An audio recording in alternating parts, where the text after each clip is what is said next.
The Grand Assembly Hall held its breath. 10,000 delegates from 47 species watched as the ambassador stood before a single human soldier. No one moved. No one spoke. The silence was so complete that could hear her own heartbeat pounding in her ears. Daniel Brooks looked at her with an expression of total confusion. He had been a soldier for 15 years. He had trained for combat, for emergencies, for hostile negotiations. He had not trained for this. Studied his face, memorizing every detail, the scar on his jaw, the tired lines around his eyes, the way his shoulders hunched slightly, as if he was trying to make himself smaller, trying to disappear into the crowd of uniforms behind him. He did not see himself as a hero. She understood that now. He saw himself as someone who had simply done his job, someone who had been in the right place at the right time, someone ordinary. But he was not ordinary, not to her, not to the 12 million people whose lives he had helped save, not to the 11 children who were alive because he had refused to leave them behind. Slowly, deliberately, raised both of her hands and placed them over her heart. Then she extended them toward Daniel, palms facing upward. She heard gasps from the delegation behind her. Several of them called out in shock. This gesture was the deepest expression of gratitude in culture, reserved only for those who had saved a life at the cost of their own safety. It was never performed in public. It was certainly never performed before someone of another species. But no longer cared about custom or tradition or what was appropriate. She cared only about the truth. "Sergeant Daniel Brooks," she said. Her voice carried across the silent hall, amplified by the chamber's perfect acoustics. Every being in the room could hear her clearly. "My people have a saying. We believe that when someone saves a life, they become responsible for that soul forever. It is a bond that goes beyond duty, beyond species, beyond all the boundaries that we draw between ourselves." She kept her hands extended toward him, her silver eyes fixed on his face. "But humans have taught me something different. You save lives not because you expect something in return. You save lives because you cannot bear to watch suffering when you have the power to stop it. You crossed 3 sectors of space for people you had never met. You fought a battle that was not yours to fight. You pulled children from burning rubble and did not even stay long enough for us to learn your name." Her voice trembled slightly, but she did not stop. "I have spent 3 years searching for you. 3 years carrying words that I never had the chance to say. 3 years wondering if you knew how much you meant to my people, to those children, to me." She took a step closer to him. He stood perfectly still, as if frozen in place. "So I will not say that you are responsible for my soul, Daniel Brooks. That is the old way of thinking. Instead, I will say something simpler, something that your people seem to understand better than any species in this galaxy." She looked into his eyes. "Thank you." The words hung in the air like a physical thing. Felt tears running down her silver-blue cheeks, but she made no move to wipe them away. "Thank you for coming when no one else would. Thank you for fighting when everyone said it was impossible. Thank you for saving those children. Thank you for nearly dying so that strangers could live. Thank you for showing my people and this entire galaxy what the word humanity truly means." The hall was completely silent. Could feel the weight of 10,000 stares pressing down on her, but she did not look away from Daniel's face.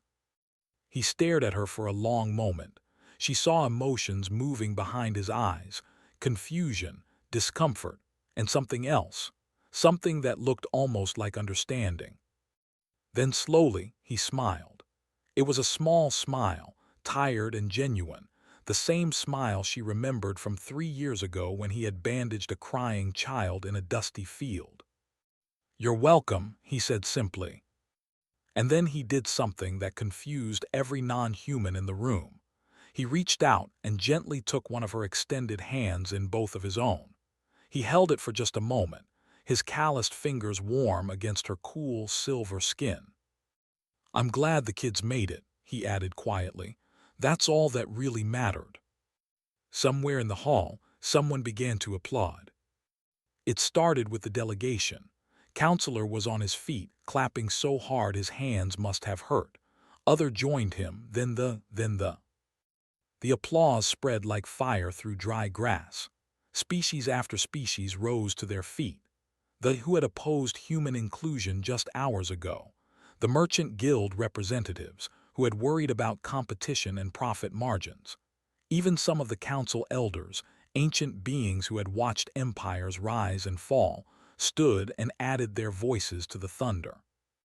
The representative remained seated, his face twisted with anger, but no one was looking at him. No one cared about his hatred anymore. The applause went on, echoing off the vast walls of the Grand Assembly Hall until the entire chamber seemed to shake with it. And Daniel stood at the center of it all, still holding hands. She saw tears in his eyes now, saw him struggling to understand what was happening. "They're applauding for you," she told him over the noise. "For all of your people, for what you showed us today." He shook his head slowly. "We just did what anyone would do." And that, realized, was exactly the point. Humans believed that helping others was normal. They believed that risking everything for strangers was just common sense. They did not see themselves as exceptional. They saw themselves as doing the bare minimum of what decent beings should do. That was why they were so dangerous. That was why they were so important. Because if humans thought courage was ordinary, then maybe they could teach the rest of the galaxy to think so too. The vote for human inclusion passed unanimously. Even the species that had opposed it changed their votes. Even the and the merchant guilds. Even the beings who had spent years arguing that humans were too primitive, too young, too dangerous to be trusted. Only the voted no. No one was surprised. That evening, after the celebrations had finally wound down, found Daniel standing alone on an observation platform, looking out at the stars. She walked up beside him and stood in comfortable silence for a long moment. "What happens now?" she finally asked. He shrugged. "I go back to Earth, I suppose, back to my unit, back to work." "Will you stay in the military?" "Probably, it's what I'm good at." He glanced at her. "What about you, back to being an ambassador?" "Yes, although I suspect my job will be easier now," she smiled. "You have given me quite a story to tell." He laughed quietly. It was a warm sound, tired but genuine. "I'm not much of a story ambassador." "You are the best story I know," she said, "and I will spend the rest of my life making sure the galaxy remembers it." They stood together in silence, two beings from different worlds, watching the stars turn slowly in the infinite darkness. Years later, when historians wrote about the moment that changed galactic civilization, they would focus on many things: the Battle of Prime, the Galactic Summit, the founding of the Allied Worlds Coalition. But those who were truly paying attention knew that it all came down to something much simpler. Two words spoken by an ambassador to a soldier. Two words that had been waiting 3 years to be heard. "Thank you." And "You're welcome." Some called it the most human moment in galactic history. They were right, because that was what humans did. They showed up when no one expected them. They helped when no one asked them. And when the smoke cleared and the dust settled, they just smiled and said they were glad everyone was okay. It was simple, it was ordinary, it was impossibly, wonderfully human. And it changed everything. The attack came without warning. Lyra was in the observation lounge on the upper level of the station when the first explosion shook the floor beneath her feet. The lights flickered once, twice, and then died completely. A moment later, the emergency lighting came on, bathing everything in a deep red glow that made the familiar room look like something from a nightmare. Around her, people began to scream. The observation lounge had been full of travelers and merchants, enjoying drinks and watching the stars through the massive windows. Now they scrambled over each other in their rush to reach the exits. Tables were knocked over. Glasses shattered on the floor. A merchant tripped and fell, and no one stopped to help her up. Lyra pressed herself against the wall and tried to understand what was happening. Then the station's emergency broadcast system crackled to life, and a voice she recognized as Commander filled the air. His words were calm, but there was an edge to them that told her everything she needed to know. All personnel, this is not a drill. Hostile forces have boarded the station. Raiders. Repeat, raiders. All civilians are to proceed immediately to designated safe zones. Security teams to defensive positions. Yep. The name sent ice through Lyra's veins. Everyone in the galaxy knew they were raiders and slavers, 7 feet tall and covered in natural armor that could stop most weapons. They had 4 arms ending in claws that could slice through metal. They did not negotiate. They did not take prisoners for ransom. They took prisoners for sale to the mining colonies and pleasure houses of the Outer Rim. To be captured by there was a fate worse than death. Lyra pushed away from the wall and ran. The corridors were chaos. People fled in every direction, some toward the safe zones, others simply running in blind panic. The emergency lighting made it hard to see more than a few meters ahead, and the constant pulse of red light was disorienting. Twice Lyra collided with other fleeing civilians. Once she stepped over a body that she did not look at closely. She had to find Daniel. Their apartment was on the residential level, 3 sections away.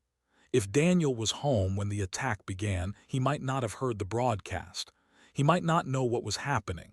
She had to warn him. She had to make sure he was safe. She made it through 2 corridors before she encountered them. There were 5 of them, 5 warriors, their armored bodies filling the corridor from wall to wall. Their 4 arms were spread wide, herding a group of terrified civilians toward the cargo bay. Their translator devices crackled with broken commands, and their claws clicked against the metal floor with every step. Lyra froze. One of them saw her. It turned its massive head and eyes like black stones fixed on her position. A sound came from its throat, something between a hiss and a laugh. Then it charged. Lyra had seen in videos and images, but nothing had prepared her for how fast they moved. The creature covered the distance between them in seconds, its claws raised and ready to tear her apart. She raised her arms in a hopeless gesture of defense, knowing it would do nothing, knowing she was about to die. Then Daniel was there. She had not seen him approach, had not heard his footsteps. One moment she was alone, and the next her quiet, boring husband was standing between her and the charging warrior. He was holding a sword. Lyra's mind struggled to process what she was seeing. The weapon was unlike anything she recognized. The blade was long and slightly curved, with a single edge that seemed to absorb the red emergency light rather than reflect it. The metal was dark, almost black, with strange symbols etched near the guard. The hilt was wrapped in leather that looked old and worn, as if the sword had been used many times before. Daniel moved. It was not a movement Lyra could follow. One moment he was standing still, the blade raised. The next moment he was past the warrior, and the creature was falling in 2 pieces, its armored body split from shoulder to hip. The other 4 hesitated for a fraction of a second. That hesitation cost them everything. Daniel flowed through them like water through rocks. There was no wasted motion in what he did, no unnecessary steps or wild swings. Each movement led naturally into the next, the dark blade rising and falling with a precision that seemed almost mechanical. But it was not mechanical. It was something far more impressive. It was the result of years, perhaps decades, of practice. The first fell with its head separated from its body. The second tried to bring its claws down on Daniel's back, but Daniel was no longer there. He had pivoted, turned, and driven the blade through the creature's chest before it could complete its attack. The third and fourth rushed him together, coordinating their assault with the practiced teamwork of experienced warriors. Daniel killed them both with a single sweeping cut. In less than 30 seconds, All 5 lay dead on the corridor floor. Their dark blood pooled around their bodies, spreading across the metal deck like spilled ink. Daniel turned to face Lyra. His expression had not changed. He still wore the same calm, patient look she had seen every day for 3 years. He was not breathing hard. He was not shaking with adrenaline. He looked exactly as he always did, like a man waiting for his tea to finish steeping. But his eyes were different. Lyra had always thought Daniel's eyes were ordinary, brown and pleasant and unremarkable. Now she saw something in them that she had never noticed before. A depth, a weight, the eyes of someone who had seen things that most people could not imagine. The eyes of a killer. "Are you hurt?" he asked. His voice was the same as always, quiet, gentle. Lyra could not speak. She shook her head. "Good, stay close to me. More are coming." "What?" Lyra's voice came out as a whisper. She tried again. "What are you?" "Your husband." "That's not what I meant." Daniel almost smiled. "Almost. I know, but now is not the time for explanations. Stay close. Stay behind me, and if I tell you to run, you run. Do you understand?" Lyra nodded. She did not understand. She did not understand anything that was happening. But she recognized one thing clearly, perhaps for the first time since she had met him. Daniel Cole was not ordinary. He had never been ordinary. And as he led her through the blood-red corridors of the dying station, his ancient sword held ready, Lyra began to realize that everything she thought she knew about her husband, about humans, about the entire galaxy, was wrong. The quiet man she had married was something else entirely. Something dangerous, something terrifying, something that even they had learned to fear. They moved through the station like ghosts. Daniel led the way, his dark sword held low and ready. Lyra followed close behind, her heart pounding so hard she could hear it in her ears. The red emergency lights continued their slow pulse, casting strange shadows on the walls. Somewhere in the distance she could hear screaming, gunfire, the terrible sound of war cries echoing through metal corridors. Daniel seemed to know exactly where to go. He would pause at intersections, his head tilted slightly as if listening to something Lyra could not hear. Then he would choose a direction, always moving with purpose, never hesitating. Twice he stopped her with a raised hand and pulled her into a side passage just moments before a patrol passed by the main corridor. "How do you know where they are?" Lyra whispered. "Experience," Daniel said. "They move in patterns, sweep and secure. I've seen it before." "When, where?" He did not answer. They encountered 3 more squads as they traveled. Each time Daniel dealt with them the same way. Silent, fast, final. Lyra tried to watch, tried to understand how he did what he did, but it was impossible. He moved too quickly. One moment they were there, armed and dangerous. The next moment they were dead on the floor, and Daniel was walking on as if nothing had happened. He did not seem to take pleasure in the killing. He did not seem to feel anything at all. He simply did what needed to be done and moved on. Along the way, they gathered survivors. A young couple, barely adults, huddled in a storage closet. 3 human dock workers who had barricaded themselves in a cargo office. A merchant who could not stop shaking. A pair of engineers who had been trying to reach the escape pods. Daniel positioned them in the center of their growing group.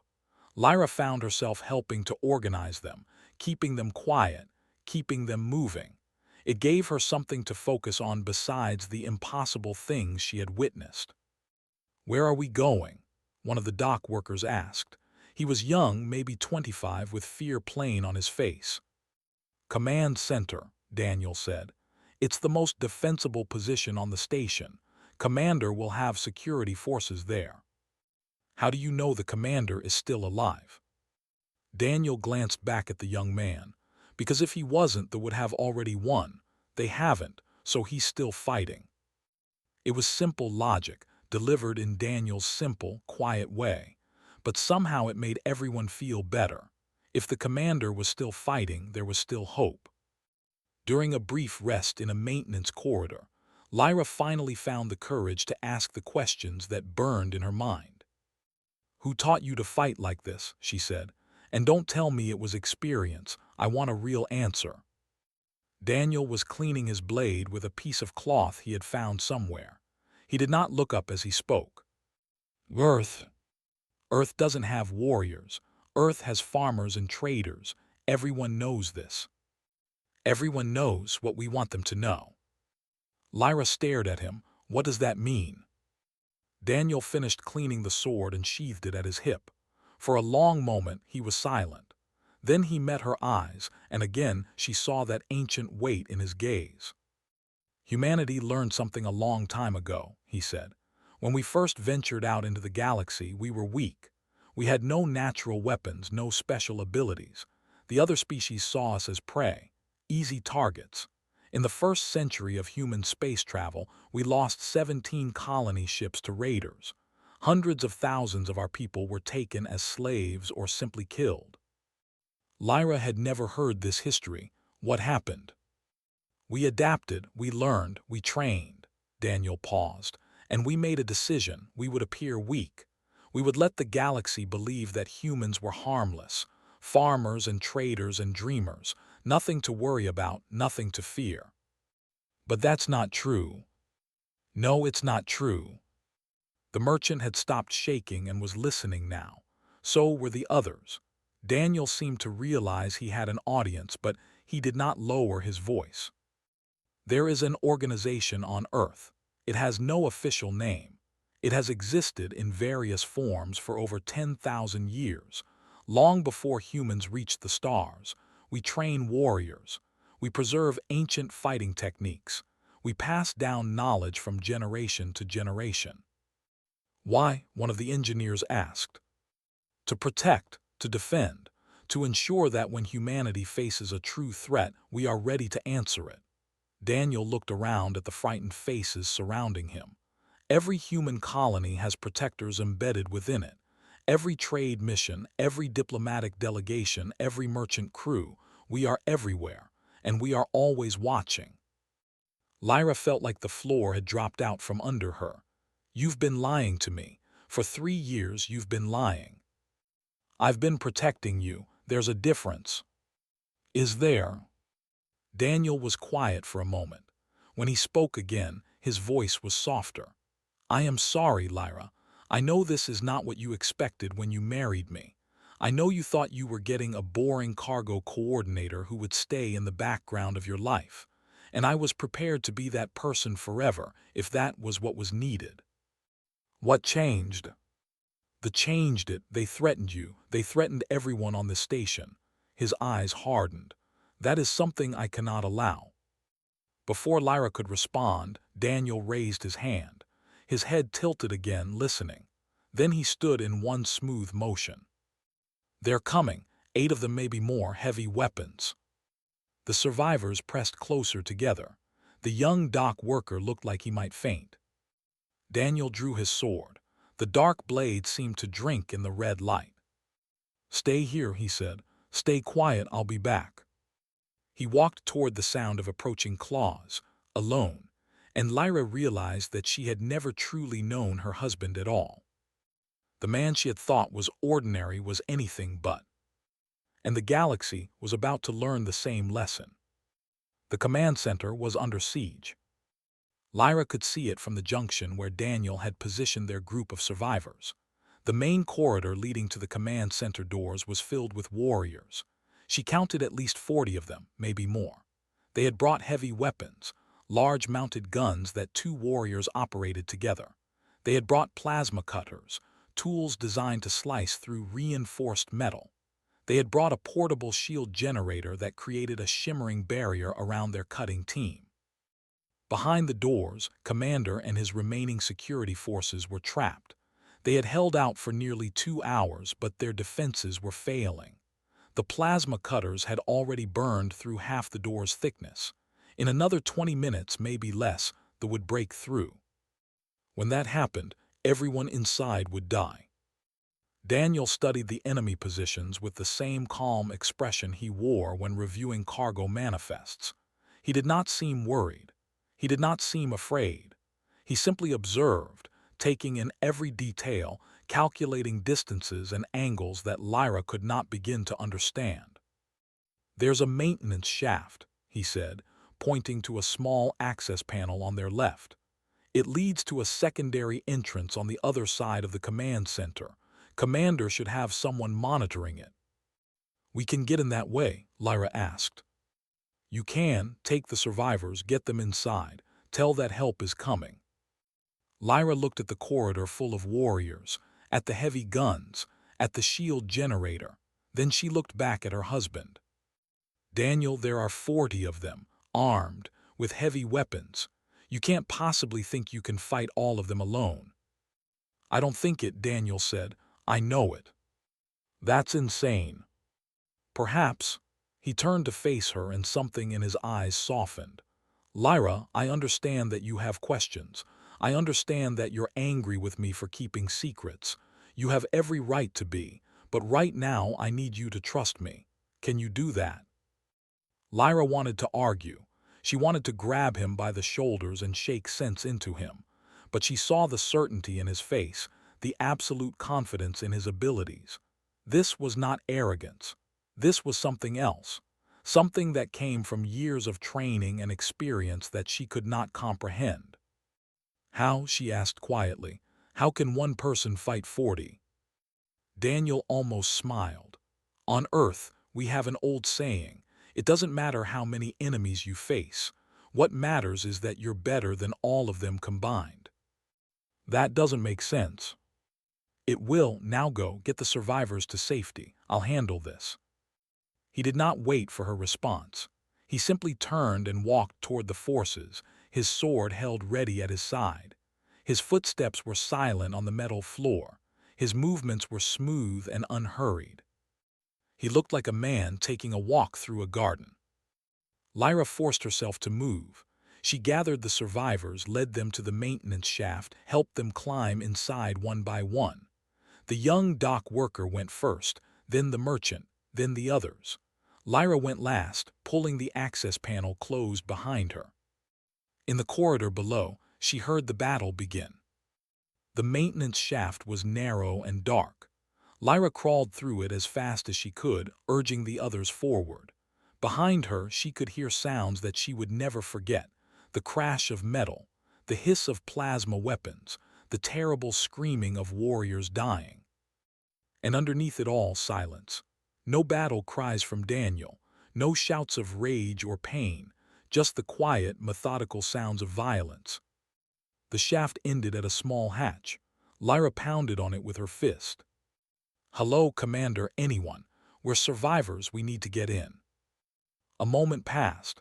Then the hatch opened, and a security officer peered down at them with disbelief on his face. "How did you get here? The entire station is overrun." "Long story, help us up." They pulled the survivors into the command center one by one. The room was cramped and tense, filled with security officers and civilian workers who had taken shelter here. Commander himself came forward to meet them, his silver hair disheveled and his uniform stained with smoke.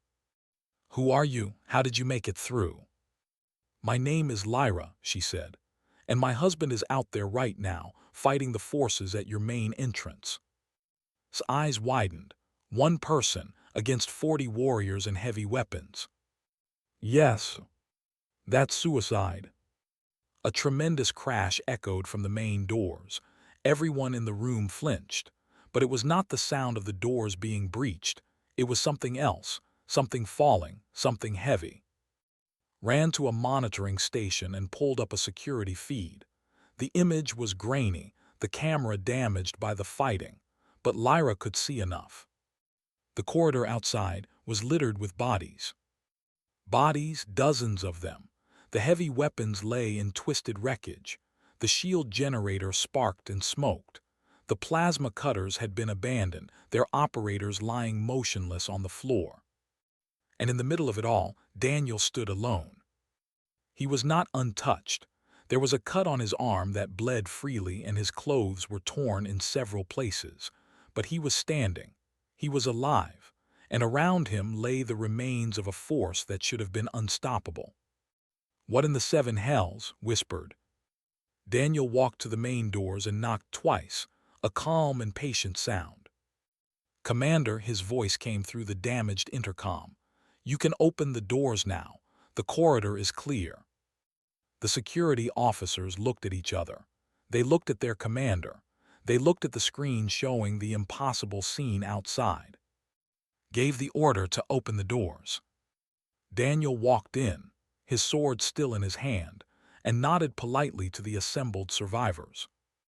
"We should probably discuss what happens next," he said, in the same quiet voice he used when asking Lyra what she wanted for dinner. The room was silent. Lyra realized she was crying. She did not know if it was from fear or relief, or the sudden understanding that she had never truly known the man she had married. Perhaps it was all three. The retreat was swift and total. Within hours of Daniel's victory at the command center, the remaining Raider forces began withdrawing from the station. Their crescent-shaped ships disengaged from the docking ports and fled into the darkness between stars, leaving behind their dead and their equipment. They had come to Meridian Station expecting easy prey. They had found something very different. Word spread quickly. By the time the relief fleet arrived the following day, the story had already reached a dozen nearby systems. A quiet human, an ancient sword, a massacre that everything the galaxy thought it knew about humanity. News services from every major species carried the story. Diplomatic channels buzzed with questions and demands. The Galactic Council called an emergency session. Daniel stood before the assembled representatives of 17 species in the great circular chamber of the council hall. He still wore simple clothes, the same kind of clothes he had worn as a logistics coordinator. The dark sword was sheathed at his hip. His expression was calm and patient, as it had always been. Lyra watched from the observation gallery above, surrounded by other witnesses to the attack. She had not spoken to Daniel since the battle. She did not know what to say. The ambassador, an elderly woman named High Speaker, called the session to order. "We have gathered here to address the events at Meridian Station," she said. "Specifically, we seek answers regarding the actions of the human called Daniel Cole. The Council has questions, and we expect truthful responses." Daniel nodded. "I will answer what I can." "Then let us begin with the obvious." High Speaker leaned forward. "Who are you? What are you? And how did one human defeat nearly 200 warriors?" A murmur ran through the chamber. The number had been confirmed by station security, but hearing it stated aloud still seemed impossible. Daniel took a breath and began to speak. "My name is Daniel Cole. I am a citizen of Earth, and for the past 3 years I have worked as a logistics coordinator on Meridian Station. I am also a member of an organization that has no official name. We call ourselves simply the Order." "We have never heard of this order," the representative said. "That is by design. We do not seek recognition or fame. Our purpose is protection, not glory." "Protection of what?" High Speaker asked. Daniel looked around the chamber, meeting the eyes of representatives from each species in turn. "Everything," he said. "Humanity learned long ago that the galaxy was dangerous. When we first reached the stars, we were weak. We had no natural weapons, no special abilities. Other species preyed upon us. Our colonies were raided. Our people were taken as slaves. In the first century of human space travel, we lost nearly 1 million citizens to violence." The chamber was silent. "So we made a choice," Daniel continued. "We would appear weak. We would let the galaxy believe that humans were farmers and traders and dreamers, harmless creatures not worth the effort of attacking. And for the most part it worked. The raids decreased. The galaxy forgot about us. We became background noise in the great symphony of civilization." "But that was a deception," the ambassador growled. He was smaller than the warriors, a political creature rather than a fighter, but his eyes were hard with anger. You pretended to be weak while secretly building a military force. No, Daniel said. We built nothing. We simply preserved what we had always known. The Order has existed for over 10,000 years, since long before humanity reached the stars. We train warriors. We pass down ancient techniques. We watch and we wait and we prepare for the day when our people need us. How many of you are there? High Speaker asked. Daniel considered the question. Enough. Every human colony has members of the Order embedded within it. Every trade mission, every diplomatic delegation, every merchant crew. We are in every corner of the galaxy where humans live and work. A wave of unease passed through the chamber. Representatives exchanged nervous glances. You have been spying on all of us, the representative said. Watching, Daniel corrected. Not spying. We have no interest in your secrets or your politics. We care only about protecting our people and our allies. And if you decide someone is a threat to your people, the ambassador demanded, what then? Daniel turned to face him directly. His calm expression did not change, but something shifted in his ancient eyes, something cold, something dangerous. Then we deal with the threat. The ambassador fell silent. Commander, who had been called to testify, spoke from his seat at the lower level. I saw what this man did. I watched him walk into impossible odds and emerge victorious. Whatever the Order is, whatever humanity has been hiding, it is not something any of us should underestimate. Why reveal this now? High Speaker asked Daniel. You could have maintained your deception. You could have let us believe it was luck or coincidence. Because my wife was in danger, Daniel said simply, and because they needed to learn something important. What is that? Daniel's eyes swept the chamber one final time. His voice was quiet, but it carried to every corner of the room. Humanity is not prey. We never have been. And any species that threatens us or threatens those we care about will discover exactly what we are capable of. He let the words hang in the air for a moment. Then he bowed slightly to the council. I have nothing more to say. You may make of this information what you will. The chamber erupted in noise as Daniel walked away from the central platform. Representatives shouted questions and demands. Diplomats rushed to consult with their advisors. The ambassador sat in stunned silence, his plans for future raids suddenly looking far more dangerous than before. In the observation gallery, Lyra stood and made her way to the exit. She knew where Daniel would go. She knew they needed to talk. She found him on the observation deck of the council station, staring out at the stars. He did not turn when she approached, but she knew he was aware of her presence. Were you ever going to tell me? She asked. Eventually, when the time was right. And if they had never attacked? He was quiet for a moment. Then I would have been content to spend my life as Daniel Cole, logistics coordinator, the quiet human who remembered your favorite foods and never complained about your family. Lyra felt tears threatening. Did any of it mean anything? Our marriage, our life together? Daniel turned to face her. He reached out and took her hand, the same gentle touch she had known for 3 years. It meant everything, he said. You are why I fight. You are why any of us fight, not for glory or recognition, for the people we love, for the chance to give them a peaceful life in a dangerous galaxy. Lyra squeezed his hand. What happens now? Now the galaxy knows what we are. Things will change. Some species will fear us. Others will seek our alliance. They will think twice before raiding human interests again. And us, what happens to us? Daniel smiled. A real smile, warm and genuine. The smile of a man who no longer had to hide. That's up to you, he said. I am still your husband if you want me.